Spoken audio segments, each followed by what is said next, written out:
धरती डोलेगी ये कदम चूम के, निकलेंगे मैदान में जिस दिन हम झूम के।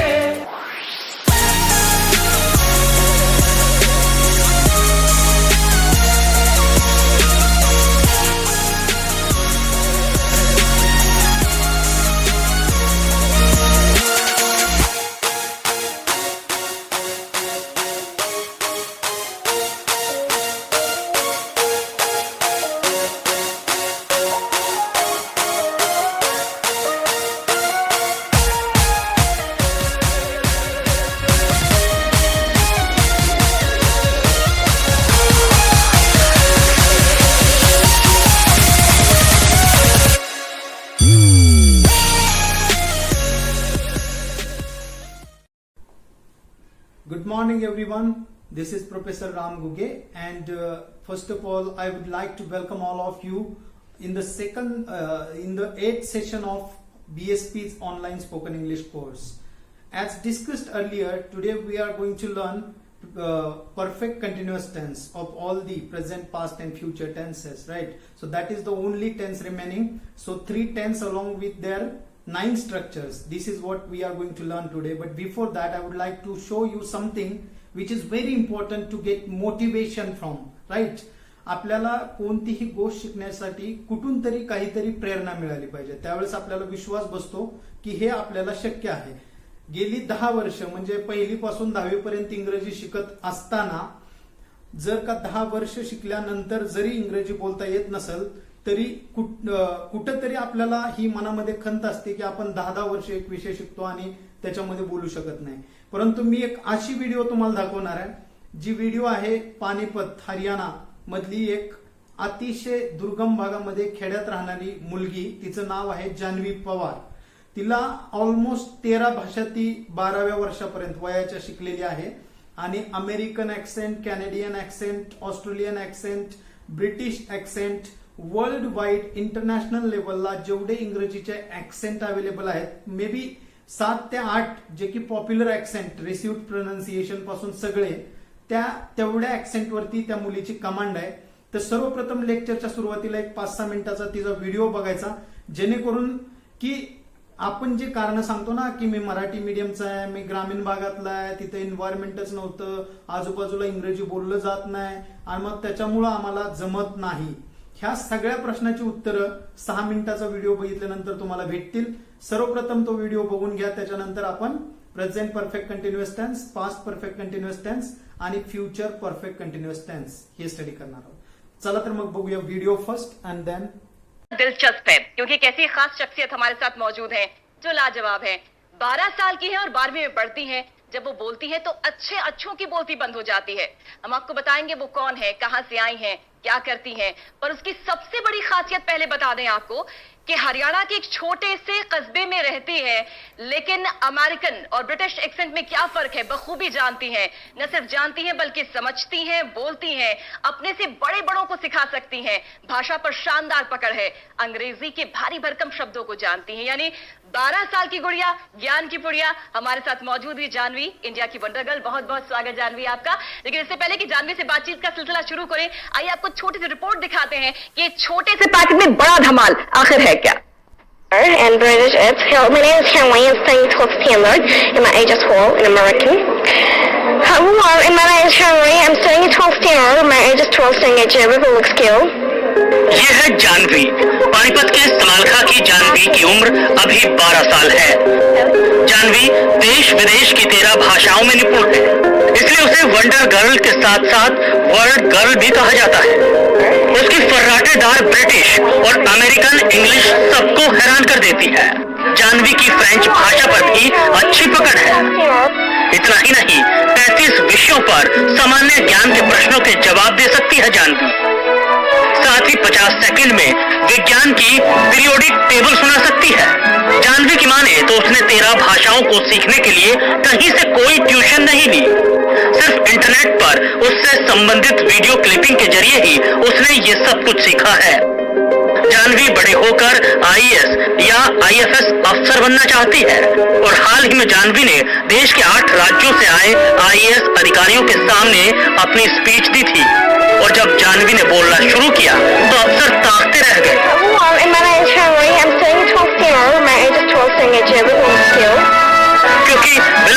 प्रतिभा की धनी इस जाह्नवी ने सभी के होश उड़ा दिए। जाह्नवी की इस प्रतिभा पर आज देश को गर्व है। Devendra Kathuria, total news, Panipat.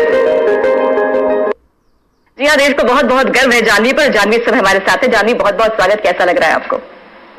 I'm feeling awesome. Wonder girl का खिताब दिया गया है आपको। जानती हैं वंडर मतलब क्या होता है? Anything एक ऐसी surprise? शख्सियत जो बहुत हैरान करती है। सबसे पहले तो जानना चाहेंगे जाह्नवी की कहाँ से आपकी शुरुआत हुई, कहाँ आप पढ़ती हैं, कौन सी कक्षा में पढ़ती हैं, उनका क्या है, पूरा बताइए। हमारे बहुत से लोग हैं जो जानना चाहते हैं आपके बारे में।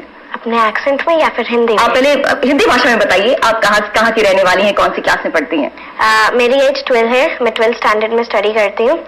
और British, American, RP, posh, Australian, Scottish, Canadian, नेरोफ्लेस्क, Hindi, Haryanvi, French, Japanese and French, ये सारी लैंग्वेजेस मैं बोलती हूँ। और जेवी पब्लिक स्कूल जो कि पटोदा में है, इन झज्जर, मैं पढ़ती हूँ और गुड़गांव में स्टे करती हूँ। बट मैं रहने वाली पानीपत की हूँ। बहुत सारी तस्वीरें हम आपकी देख रहे हैं, बड़े बड़े लोगों के साथ हैं, सीएम साहब भी हैं और एक से बढ़कर एक शख्सियत है जाह्नवी। नन्ही सी उम्र है लेकिन इतना बड़ा कमाल आपने किया है। क्या कभी सोचा था आप इस मुकाम तक पहुंच पाएंगी?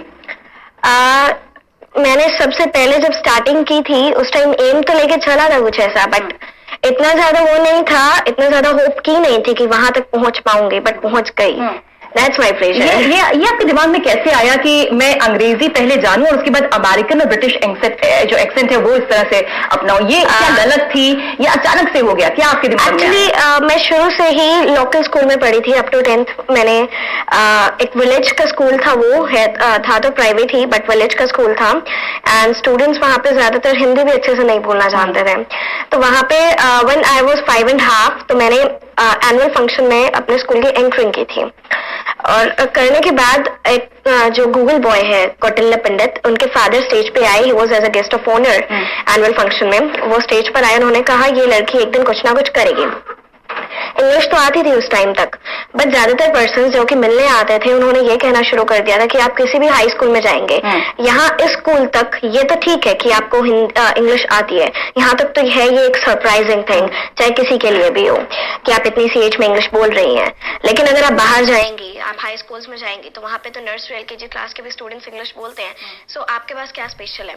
देन आई थॉट, तो फिर मम्मा ने मुझे बताया कि आप क्यों ना फॉरेन लैंग्वेजेस करो, कि then I will be starting with the accents. तो फिर मैंने एक्सेंट से, देन मेरे मम्मा और पापा, बिकॉज जितना भी मेरा बेसिक है वो सारी मेरी मदर की वजह से है, और आज जो मैं हूँ एक्सेंट्स एंड दैट ऑल, वो सारा मेरे फादर की वजह से है। ये चीज जो है वाकई बहुत ही कमाल की है, क्योंकि लोग सोचते हैं कि हम छोटे इलाके में रहते हैं, छोटे स्कूल में पढ़ते हैं, तो शायद हम कुछ खास नहीं कर पाएंगे। लेकिन जाह्नवी ऐसे लोगों के लिए मिसाल है, ऐसे परिजनों के लिए भी और बच्चों के लिए भी।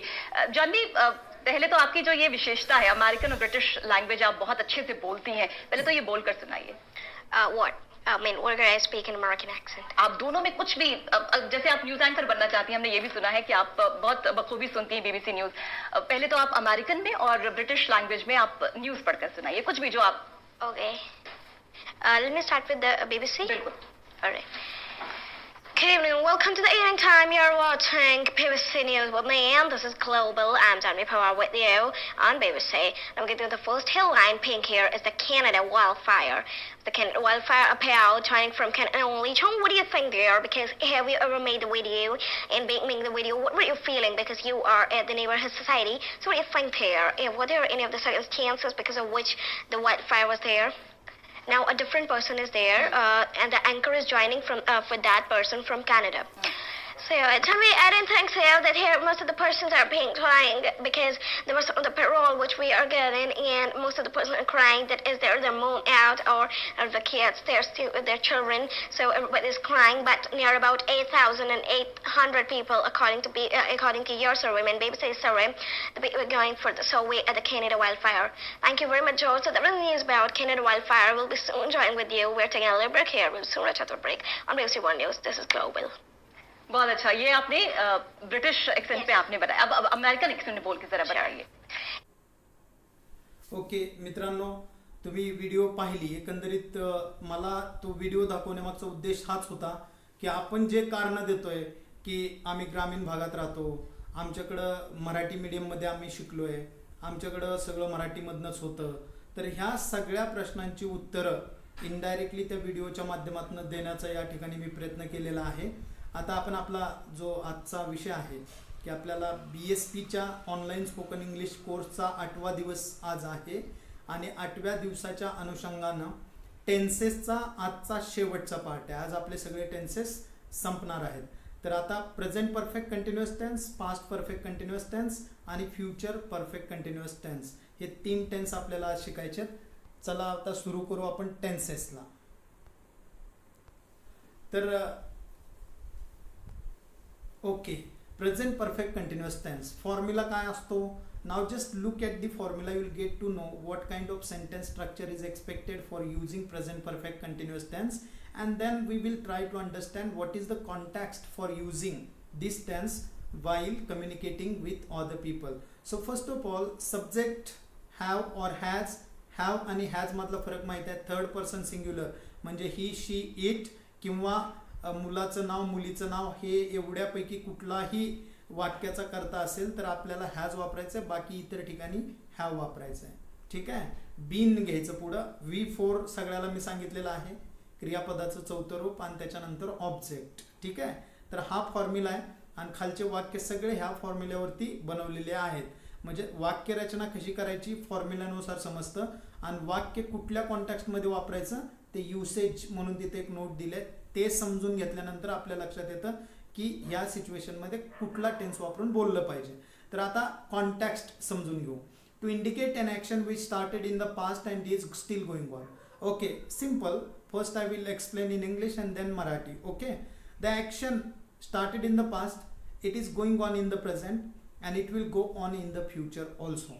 And if you want to describe this kind of any action, then you have to use present perfect continuous tense. For example, you started learning BSP's online spoken English course 8 days ago. So 8 days ago becomes past. Still in present moment you are learning BSP's online spoken English course, and it will go on for next 7 days. So action started in the past, the action is going on in the present, and action will go on in the future also. And to talk about this situation, we use present perfect continuous tense. How I will tell you. We have been learning English since 25th April 2020. म्हणजे 25 April 2020 पासून आम्ही इंग्रजी शिकत आलेले आहोत, असा आपण त्याचा मराठी अर्थ होतो. तर सिच्युएशन सिंपल आहे. एखादी क्रिया भूतकाळात चालू होणे, ती चालत चालत वर्तमानात येणे आणि ती भविष्यात पण चालू असणे, अशी कुठलीही सिच्युएशन जर आपल्याला डिस्क्राईब करायची असेल तर आपण प्रेझेंट परफेक्ट कंटिन्युअस टेन्सचा वापर करतो. I have been carving the statue since last month. याचा अर्थ मी गेल्या महिन्यापासून एक पुतळा कोरत आलेलो आहे, असा त्याचा मराठी अर्थ होतो. My daughter has been collecting the old coins since her childhood. माझी मुलगी ओल्ड कॉइन जमा, तिच्या लहानपणापासून ओल्ड कॉइन जमा करत आलेली आहे. Okay. These students have not been attending any lectures for last 2 days. हे विद्यार्थी गेल्या 2 दिवसापासून कोणतेही लेक्चर अटेंड करत आलेले नाहीत. निगेटिव्ह आहे. And Javed Khan has not been making any plans. Javed Khan कोणताही प्लॅन बनवत आलेला नाही. अशा पद्धतीनं आपण प्रेझेंट परफेक्ट कंटिन्युअस टेन्समध्ये वाक्य बनवतो. आता ह्याचं निगेटिव्ह आणि क्वेश्चन स्ट्रक्चर, पॉझिटिव्ह स्ट्रक्चर समजून घेऊ. We have been learning English from Ram sir since 25th April. Positive. Negative करत असताना फक्त हॅवच्या पुढे नॉट प्लेस केलं की झालं negative. We have not been learning English from Ram sir since 25th April. Negative. We have been. आता हे तर have फक्त पहिले घेतलं आणि we पुढे घेतलं की क्वेश्चन झाला. Have we been learning English from Ram sir since 25th April? Question. तर अशा पद्धतीनं हे वाक्याचे 3 स्ट्रक्चर पॉझिटिव्ह, निगेटिव्ह आणि क्वेश्चन बनतो. तर एकंदरीत प्रेझेंट परफेक्ट टेन्स आपण ह्या ठिकाणी समजून घेतला. आता दुसरा जो की past perfect continuous tense. Formula subject plus had been plus V4 plus object. Subject असणार, हॅड बीन असणार, त्याच्यानंतर क्रियापदाचं चौथं रूप असणार आणि शेवटी वाक्याच्या प्रत्येक वाक्यामध्ये ऑब्जेक्ट असतं. To indicate an action which started in the past and was going on in the past. अशी क्रिया जी भूतकाळात सुरू झाली आणि काही काळ भूतकाळातच चालली आणि ती संपली, म्हणजे तिचा प्रेझेंटशी कुठलाही संबंध आलेला नाही. म्हणजे आता उदाहरण द्यायचं झालं एक मराठीत सोपं एक्झाम्पल सिच्युएशनचं, तुम्हाला समजेल असं. तर समजा मी 2015ला एक कंपनी सुरू केली आणि 2017 पर्यंत ती कंपनी चालवली आणि 2017ला ती कंपनी बंद पडली. म्हणजे action started in the past 2015, चालली 17 पर्यंत, 2015 ते 17 was going on, the action was going on for 2 years in the past, आणि आता 2020 आहे, 17ला कंपनी बंद पडली. म्हणजे प्रेझेंटशी कुठलाही तिचा संबंध नाही. अशी कुठलीही ॲक्शन जर आपल्याला डिस्क्राईब करायची असेल तर आपण पास्ट परफेक्ट कंटिन्युअस टेन्स वापरतो. उदाहरणार्थ तेच मी जे सिच्युएशन सांगितलं तिचं उदाहरण पहिलं देतो. I had been running a company from 2015 to 2017. मी एक कंपनी चालवत आलेलो होतो 2015 पासून 2017 पर्यंत. तर अशा पद्धतीने आपल्याला पास्ट परफेक्ट कंटिन्युअस टेन्सचा वापर करता येतो. आता हे वाक्य बघा. She had been watching the TV for 2 hours. ती 2 तासापासून TV पाहत आलेली होती. इथं आहे म्हणायचं नाही, होती म्हणायचं. I had been teaching English for 7 years. आता हे असं म्हणायचं असेल तर आता मी इंग्लिश शिकवत नसलेला पाहिजे. तर ह्याचा अर्थ काय होतो? I had been teaching English for 7 years. तर मी 7 वर्षापासून इंग्रजी शिकवत आलेलो होतो. आहे म्हणायचं नाही. आहे प्रेझेंट परफेक्ट कंटिन्युअसमध्ये, होतो पास्ट परफेक्ट कंटिन्युअसमध्ये. The committee had been projecting the data in wrong way. The committee had been projecting the data in wrong way. ती कमिटी जो डेटा आहे तो चुकीच्या पद्धतीनं प्रोजेक्ट करत आलेली होती असं म्हणावं लागेल. Had she been waiting for me there. आता हा क्वेश्चन आहे. ती माझ्यासाठी वाट पाहत आलेली होती का, असा त्याचा अर्थ होतो. तर एकंदरीत आपल्याला हे आता फक्त निगेटिव्ह, पॉझिटिव्ह आणि क्वेश्चन हे 3 गोष्टी समजून घेऊ आणि मग पुढचा टेन्स जो की फ्युचर परफेक्ट कंटिन्युअस टेन्स आहे ते पाहून घेऊ आपण. She had been watching the TV for 2 hours. Okay, ती 2 तासापासून TV पाहत आलेली होती. Negative, she had not been watching the TV for 2 hours. ती 2 तासापासून TV पाहत आलेली नव्हती. आणि had she been watching the TV for 2 hours. ती 2 तासापासून TV पाहत आलेली होती का. Okay, question. तर अशा पद्धतीनं पास्ट परफेक्ट कंटिन्युअस टेन्सचा वापर आपण इंग्रजी बोलताना करतो. त्याची सिच्युएशन एकच आहे. एखादी क्रिया भूतकाळात चालू होणे, ती चालत चालत चालत चालत थोडा वेळ चालणे आणि त्याच्यानंतर भूतकाळातच ती संपणे. त्या क्रियेचा वर्तमानाशी कोणताही संबंध नसणे. अशी कुठलीही एखादी सिच्युएशन जर आपल्याला डिस्क्राईब करायची असेल, तिचं वर्णन करायचं असेल तर आपण पास्ट परफेक्ट कंटिन्युअस टेन्सचा वापर करतो. आणि प्रेझेंट परफेक्ट कंटिन्युअस आणि पास्ट परफेक्ट कंटिन्युअसमध्ये फक्त एक फरक आहे. प्रेझेंट परफेक्ट कंटिन्युअस टेन्सचा वापर एखादी क्रिया भूतकाळात चालू राहते आणि ती चालत चालत आत्ता वर्तमानात असते आणि ती फ्युचरमध्ये पण चालू राहणार असते. अशी कुठलीही सिच्युएशन जर आपल्याला सांगायची असेल तर आपण प्रेझेंट परफेक्ट कंटिन्युअस टेन्सचा वापर करतो. पण क्रिया भूतकाळात सुरू होते, भूतकाळात चालते आणि भूतकाळातच संपते असं जेव्हा म्हणायचं असतं तेव्हा मात्र आपण पास्ट परफेक्ट कंटिन्युअस टेन्सचा वापर करतो. आता शेवटचा टेन्स आहे future perfect continuous tense. Formula काय आहे बघा. Subject plus will plus have plus been plus V4 plus object. Okay, subject आहे, विल आहे, हॅव बीन आहे, क्रियापदाचं चौथं रूप म्हणजे ING वाला फॉर्म आणि ऑब्जेक्ट. आता ह्याचा पहिला आपल्याला समजून घ्यायचं आहे की वापर कसा करतो. To indicate an action that will start in the future and will be continued in the future.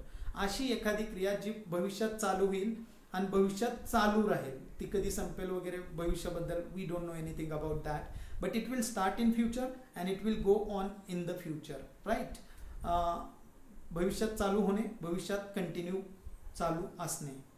आता इथं बघा उदाहरण दिलंय. He will have been reading this book since 10 AM tomorrow. तो 10 वाजल्यापासून तो बुक वाचत बसलेला असेल. म्हणजे क्रिया सुरू झालेली असेल आणि ती क्रिया कंटिन्यू चालू असेल. Will have they been torturing me for money. Will have they been torturing me for money. ते मला पैशाबद्दल त्रास देत आलेले असतील भविष्य, फ्युचरमध्ये. ओके, आता ह्याचे 3 स्ट्रक्चर बघून घेऊ. Positive, negative